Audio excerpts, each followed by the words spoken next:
Hello, thanks for stopping by. I'm Mr. Fide.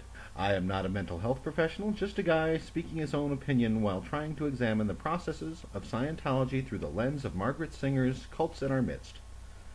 In Chapter 6, Singer talks about the physiological techniques used by cults. For example, if something that you were told to eat gave you a rash or an allergic reaction, and the cult told you that the rash was actually the result of your body receiving some kind of paranormal effect. When a group doesn't have anything tangible to sell, with the possible exception of books and information, they often need to answer the demand for physical proof.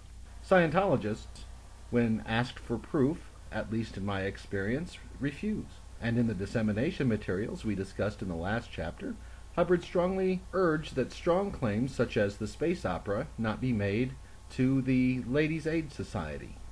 But if publicly pressed or challenged, they will react, as did a caller named Richard from Sunnyvale did on a recent San Francisco talk show. Richard, who claimed to be an OT8 when pressed about his gains from Scientology, said that his gains were that he had been married for 32 years. He had a successful business, and he said a happier or a better life. Considering he had been in Scientology for 45 years, and I assume his business was started within that time period, I do not see how he could give Scientology credit for any of those things. It could be possible that he is just a good person who married a good person, and one or both of them had good business sense.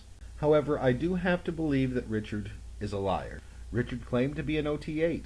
He also claimed that the Xenu story was not part of the literature, but in fact a screenplay written by Hubbard. Court documents, as well as testimonials from ex-Scientologists, confirm otherwise, and I will also include this entry under the term space opera from the dissemination materials we discussed in the last chapter. Space opera. Time periods on the whole track, millions of years ago, which concerned activities in this and other galaxies. Space opera has space travel, spaceships, spacemen, intergalactic travel, wars, conflicts, other beings, civilizations and societies, and other planets and galaxies. It is not fiction and concerns actual incidents and things that occurred on the track. But some understanding must exist to bring about communication, so don't tell the Ladies' Aid Society about your whole track space opera and expect them to begin cheering your speech. So if Richard is, as he says, an OT8, and if he is, as I suspect, lying, it is very possible for him, when talking to the radio program, to be following Hubbard's suggestion. Does that make good Scientologists at least sometimes liars? Hubbard's opinion was that overts lead to more overts. These examples that I mentioned of Richard's gains are not physiological, but it is the same mental justification that is used when blindly accepting a physiological occurrence as being manifested by your beliefs. This is what Singer refers to as proof through reframing. Singer claims that cult leaders can get their followers to believe almost anything.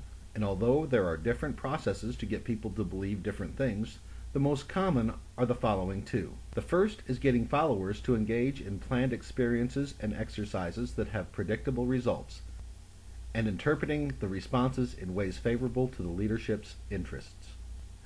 The second is eliciting certain behavior and emotional responses by subjecting followers to psychological pressures and manipulations, when exploiting those responses to induce further dominance on the cult.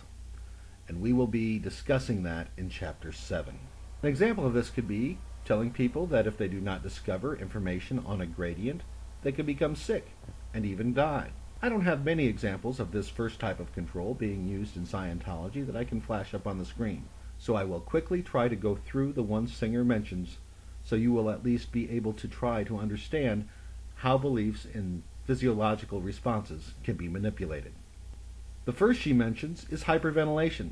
Singer draws attention to many cults that use yoga and meditation along with many other New Age beliefs that are as old as the hills. She explains that often controlled breathing meditation can cause hyperventilation and lead to euphoria and lightheadedness, and even lead to hallucinations. Meditation, Singer does say, could have some benefit if it is of two varieties. One, clearing your mind of all thought. Or two, simply relaxing while thinking about one subject.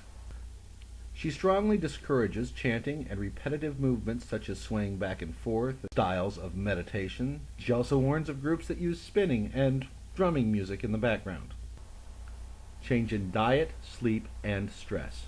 She warns many groups that recommend vegetarian diets may give false information about the dietary balances and even print out official-looking materials and food charts. I am not a professional in this field, however I do personally prefer the dietary pyramid of the U.S. Department of Agriculture to the more commonly seen and highly controversial pyramid that was introduced by a small group with an official-sounding name in the 1980s. And although I have very little data to back up the claims, I have heard many stories of lack of sleep and high stress in Scientology, the Sea Org in particular. This licensed doctor had his patient convinced that coffee enemas would cure her cancer. Needless to say, she didn't survive. I personally, within the past month, have gone to a funeral of a friend who was involved in what some people have labeled a cultic group, who believed that broccoli and blueberries and other natural cures, along with prayer, could cure his cancer.